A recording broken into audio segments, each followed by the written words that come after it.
tuning in. Ellenbaugh here. Welcome to another episode of Ravings and Cravings on 14 WILI and 95.3 FM. Ravings and Cravings is brought to you by Elm Package Store and Tony's Pizza. Hey, this is Ruth Artunian Ellenbaugh. Good to be with you tonight on this kind of rainy, humid Monday. It's a pleasure to be here in the studio here with the amazing Matt Rupar, who is always taking good care of us technologically. Thank you. Yep, moving my mic even as I speak. So there we go. I want to thank Tony's Package Store, Tony's Pizza, and Elm Package Store for sponsoring this program. Tony's is going to make a little appearance here today, but I will save that for a little later. So I just want to, my mind is firing too fast today. I think I had too much caffeine. Find me on Instagram, Crave Eat Love. Find me on Facebook, Ravings and Cravings. Let me take a breath here, take a beat. I am here in the studio, besides with Matt, with Terri and Richard Warren, who are, do you guys live in Eastford? We do. Yes, okay, so you live in Eastford.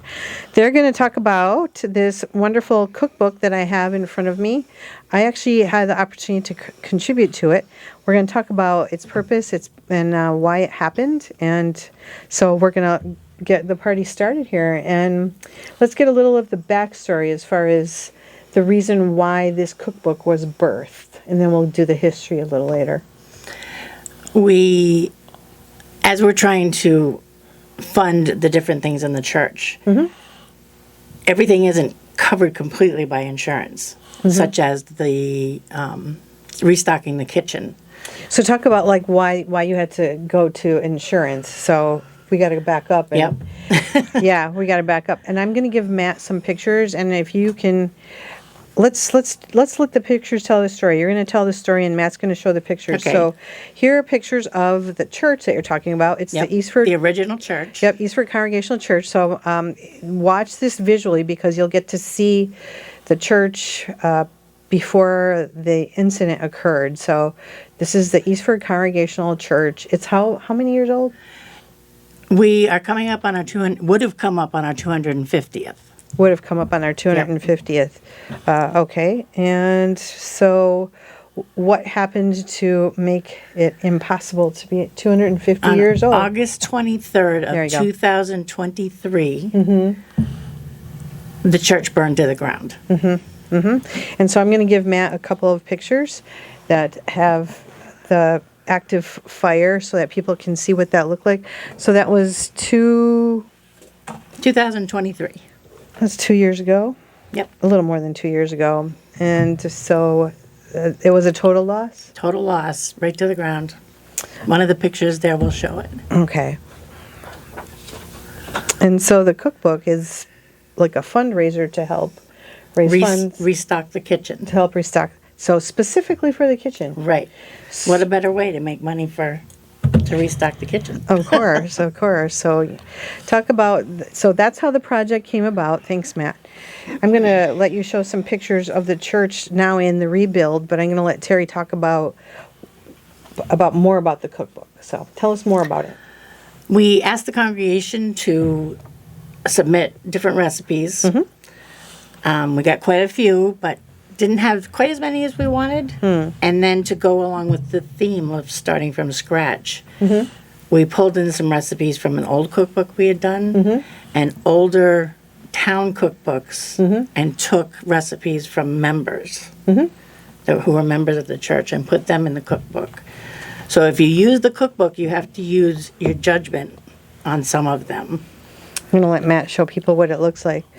And you actually gave me permission to submit a few recipes too. So that was kind of cool because I think I bought quite a few of them. Yes, you did. For Christmas presents. And I unashamedly dog-eared the pages where my recipes were, even though there are a whole bunch of good ones. And you brought something into the studio. You actually created one of the recipes, which is what? What do we have? For the first time today, I tried autumn bisque. And it has what in it? I'm going to hand this over. It has butternut squash. Granny Smith apples. Apples in your bisque. What's that about? Is that a New England-y thing or what? I don't know. Oh, that's really good. Okay, pardon us while we try this. Matt, got a few spoonfuls in there. There's rosemary Oh, and that is really marjoram. marjoram. Oh, Yep. you know, she doesn't show up very often in soup recipes, so I really appreciate that. Wow, that is up. I'm going to eat some more later because I should be talking. But you also brought in something else that was a recipe from in the cookbook. And This is rosemary thyme focaccia. Ooh, Did I get it right? you did good. Good. Focaccia bread. And so, was this easy to make? Yeah, very easy. Is it a yeasty? Is there yeast in it? Yes. There is, but you don't have to wait for it to rise, right? Nope. Want to try it? Nope, not at all. You don't have to, so like you can just make the dough, throw it in the pan, and you're good to go, right? Right. And then add the seasonings on top. Is it Richard approved? Yeah, it is. I've already had some at home. Oh, what did you like about it? I like the thyme in it. Thyme, margarine. I'm gonna dip it because I'm a dippy person. I'm gonna dip it in my soup. That is a great recipe. Whoever created that, whoever submitted that, thank you. Do you know who it was? The bread was Sarah Wolf. The autumn bisque was Missy Vincent. Oh. Do I know her? I don't know if I know her. I don't know. What did you want to stock the kitchen with? You says for the kitchen restock project. Well, we'll need, I'm not sure if the silverware is covered by the insurance or not. Okay. Interesting. But we will need salt and pepper, salt and pepper shakers, the different kind of wraps like Reynolds wrap and Plastic wrap. plastic wrap. Maybe wax paper. Yep. Plates. Stuffer in the fridge. Anything that wouldn't fall out if you turn the church upside down. Oh, is that how you is that how you define pantry project kind of thing? It just doesn't fall out. Yeah. Okay. So how are you doing in the? How many cookbooks have you sold so far? So far we've sold 90. Uh huh.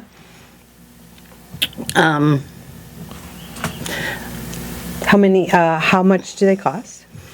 They are available for any size donation. Oh, okay. What's the suggested donation? Suggested donation would be 20. If I need to mail it, if you can add another $6 to it. I know, because postage is Yeah. definitely getting up there. If someone wanted to buy a whole bunch of these, how would they go about doing that? You talk while I eat. Okay. They could send an email to cceastford at gmail.com. And that will get forwarded to me, and I will put together what you need. And What is your role at the church as far as what your area of service? What do you do? I coordinate the women's ministries. So that's why you're the cookbook lady? Right. Because the women's ministry team got together to put it together, and some of the recipes we had to put in ourselves, some the congregation people put in. How many hours do you think that you as a Richard, did you see a your lot wife? of hours. Did you wonder where she was? Were you opening up a can to have your dinner? She was at the kitchen table. She was At the computer. with everything sprawled out in front of her. Yep. So how many person power hours do you think it took to put this thing together? Take a guess. I don't know. I would say 100. Oh, that's pretty good. I mean, you guys must have been efficient. Maybe it was more than. Yeah, I know. Who knows? Who's counting at that point, right? Right. How many books do you have left? You know. I still have about 100. All right. So And people- we have made back the cost. Okay. So anything that comes in at this point goes towards the church kitchen. Ooh, anything that comes in is called gravy. Right. It's gravy. Yep. That's awesome. That's great. So one of the recipes, as I was paging through here, was very interesting because it has something to do with one of our sponsors here. A couple of the recipes are kind of funny, and so I'm going to read this one for gourmet pizza, submitted by a gentleman named Guy Grube. And here's what you need. You need a quarter tank of gas, and you need money. That is the entire recipe. And let me unpack that for you as far as how you make what you're going to make this gourmet pizza. Call ahead to Tony's Pizza and order your gourmet pizza, 860-423-7717. From the center of Eastford, travel south on Route 198 20 miles to the intersection with Route 6. Turn right onto Route 6 for 4 miles. Route 6 turns into. What is it? Continue. Wait, turn right on Route 6 for 4 miles. Route 6. Oh, turns right. Okay. Correct. Route 6 turns right. Thank you. Need a little help with some remedial reading here. Okay.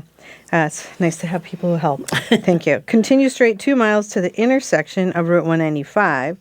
Turn right into the parking lot of Tony's Pizza, which is located at 117 Main Street, Willimantic, Connecticut. If you haven't pre-ordered, select from the gourmet pizza of your choice, eat there, or savor the smell all the way home. Note, recommended is the Meat Lovers or Grecian Delight. So, hey, shout out to Tony's Pizza. I love that recipe, and I think there's another, funny one, or maybe is there more than one? Was there another funny one in there? I think there were a couple. There were yes. a couple, yeah. So it kind of keeps you hopping there.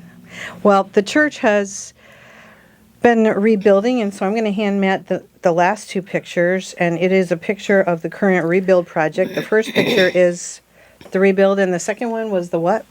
Is the rendering of what it's supposed to look like when it's done. Mm-hmm. Okay. It is on a different piece of property. Oh.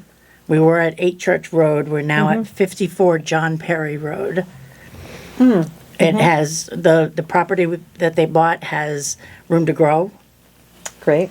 where we couldn't have fit what we were doing into the same footprint on 8 Church Road.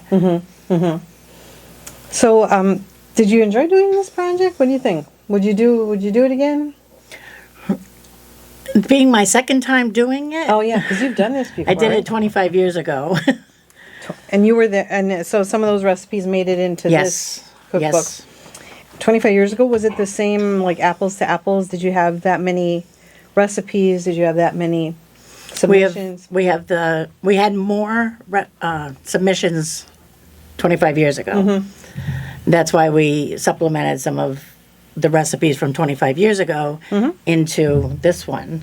So do you think there's a reason for that? I'm just, curious. I think people don't use cookbooks as often as they used to. Yeah, we go to the internet. Yeah. We do a Google search. Yep. And I don't know. I don't always use a recipe. I throw stuff that you probably do this. He does.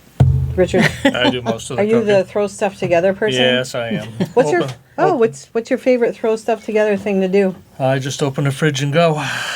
Oh, does. so it's like boiling point. You're like Yeah, the it could be chicken, it could be pork chops, and then potatoes and a veggie. Yep. and then you're good to go. Yeah, I'm good to go. That sounds.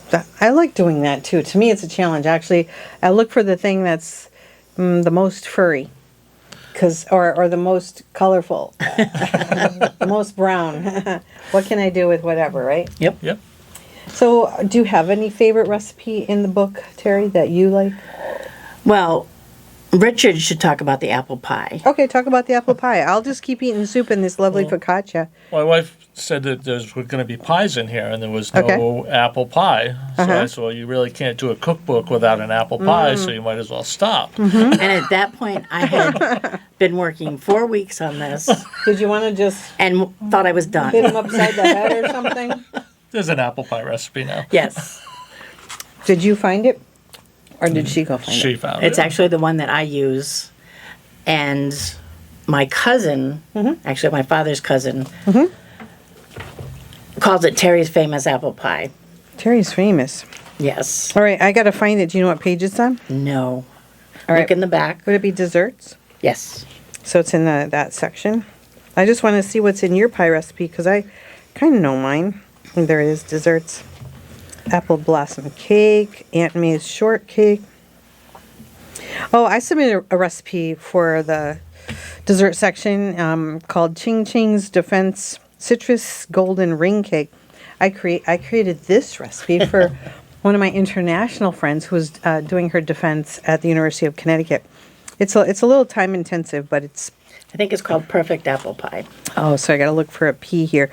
You have some gluten-free things in here. Yes. Yep. The Yes. Oreo cake there is really good. Is that your recipe? Yes. All right. So are you a gluten-free person? No, then? I'm not, but I had a friend whose birthday was coming up who was gluten-free, so I searched for something I could make for her. Okay. Well, that's kind because you don't want you don't want people like that to eat Things mine. with gluten. This is it. Okay, Yep. so apple pie, 6 to 8 tart.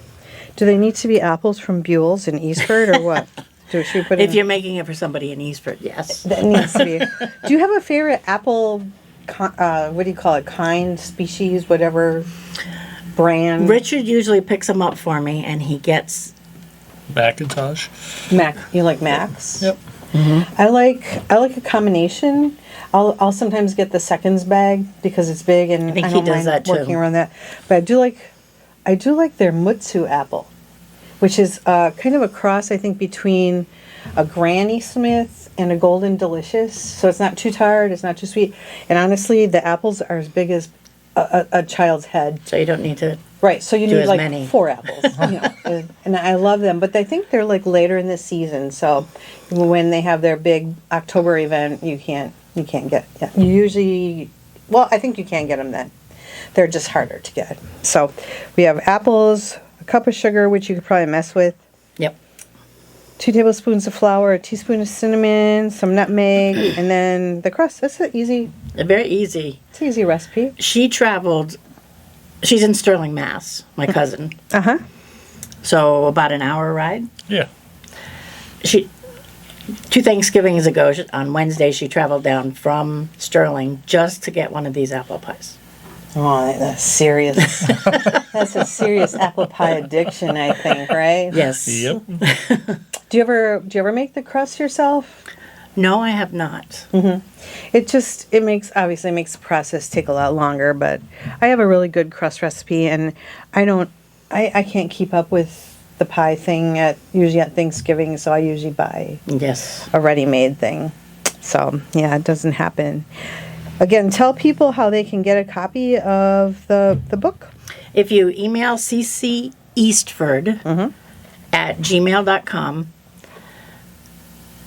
and just let us know how many you want, how you want to pay, I can get back to you with any details, and I'll mail out a book.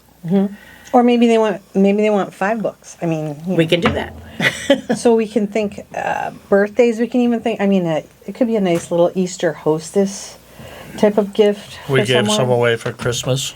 Yes, I did a whole bunch for Christmas also. But cookbooks are, they're a low calorie kind of gift to give, which is kind of nice. 0 calories. There's no count on them. That's right. That's right. Do you have any other favorite recipes in there, Richard, that you really like? I like the asparagus chowder. So, what do you like about it? Like, why does it burn a memory in your mind? One of the guys at church told me about the recipe, and he brought it in. It was his wife's, and we tried it because I grow asparagus. So I you used do? fresh asparagus, and I just really liked it. So It's asparagus and ham. and ham. I think fresh asparagus would be far superior to what we get in the store. Yep. Definitely. Yep. So, do you have a big garden that you glean from? No, I fought for years to get the asparagus to go, and now it's finally coming. So Was it hard to grow? to get it started, I planted roots, and some of them came up, but not enough. And I planted again the next year and the next year, and finally now it's coming where I can even freeze some for the winter. Yeah. So, as I had mentioned before, that recipe for gourmet pizza from Guy Grube, I had recognized his name, and I put 2 and 2 together, and we were talking about this before we got on the air. He was the coordinator for all of the community meals that happened at the First Baptist Church, which is kind of like diagonal from this location for many years, right? I think we did the first Sunday and the second or third Wednesday is what he did. And I mean, how many years did he coordinate those? Like, he scheduled the churches and the people who wanted to create meals for people who were hungry. Do you know how many years he did that? I have no I idea. have no idea. For It's some reason, 20 is coming into my mind, but I wouldn't be surprised. That's for sure. And I remember I went one time. I didn't know if it was a random. I think I was. I did a story about the Eastford Church serving the meal there one time, and they had this chocolate cake with mint icing on it. I was like, I don't want any food. it was made from one of our cooks in the church, yes. I just want that cake. And then I think they were coming back again to do it, and they were making that cake again. And someone gave me some intel on that, saying, Ruth, the cake is coming. And she put something aside for me. Who made it? Kirsten Budd. And is that recipe? I Probably wonder. not. She has a few things in there, Yeah, but I don't saw think her it's name, that. right? Yes. Oh man, it was a moist cake, and it had a great type of mint buttercream icing. Oh, she's got quite a few things in there. And this is a really cool thing in the index of contributors. So if you want to find, let's say you want to find Sue Levitt's recipes, you can just look her up in the table of contents in the back, and you can find her. Where are you, Terry? I would Terry, be. you're because you're a W. Yep. You're near the M. Yeah, I had quite a few in there. You did, and there are some that are listed in honor of or in memory of certain people that those recipes remind them. Correct. Of. Right. And then we would try to. I talked to some of the older people in the church, and found out things about them, what the people did in the church, and put those in the notes, so that you can get an idea of who they were. That's To the church. I like a little bit of the backstory. I like those kind of things. I think it's great. So I'm going to read just a couple of lines from the beginning. What do you call it? Introduction. At the roots, their first pastor was Reverend Andrew Judson. The first building was at 8 Church Road. Is that? And that was where the church that burned down was Correct. located. Yep. Okay, all right. And then at the time of the groundbreaking, and when did that happen? Year and a half ago? 2 years ago? Yeah. Okay. The pastors at the time are Reverend Michael Moran and Evan Burgess, who's the associate pastor. New location, as you alluded to, is 54 John Perry Road. Correct. So that's very cool. So it says here, as you explore the pages, you will find cherished family recipes, contributions from community gatherings, and even dishes that grace the tables at church celebrations. These culinary delights are accompanied by anecdotes, like you said, and memories that highlight the importance of food in fostering fellowship and unity. Okay, so like that is my life in a nutshell, because hospitality is underrated these days. I mean, everyone's got to eat, and as far as I'm concerned, it doesn't even have to be from scratch. I will eat your something from Costco. I don't even care. It's the company that I'm with. Right. It's the people that I Getting to know the people. Yep. And the people I'm surrounded with. That to me is the most important. Food's just a vehicle to get there. we have another function that women's ministry sets up, which called Guess Who's Coming to Lunch? Oh, And we have people volunteer to be the hosts. And then the people that want to be guests, nobody knows who's going where.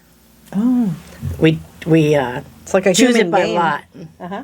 So the Lord is matching up the hosts and the guests. Oh, okay, all right. And that way they get to know each other over a very relaxed meal. We usually do it at lunch outside. Great idea. Great idea. So many things that could be fun to do. Again, tell people again how they can get the cookbook before we run out of time. So let's get that in there one more time. Email cceastford at gmail.com, or you could call 860-974-0294 and let Deb know, or whoever answers the phone, and they'll get the message to me, and I'll get in touch with you.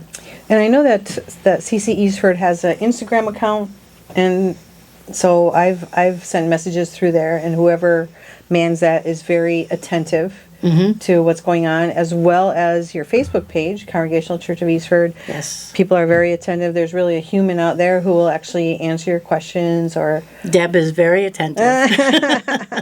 She's our secretary. it is Deb Torsellini. Yes. Yes, the one and only.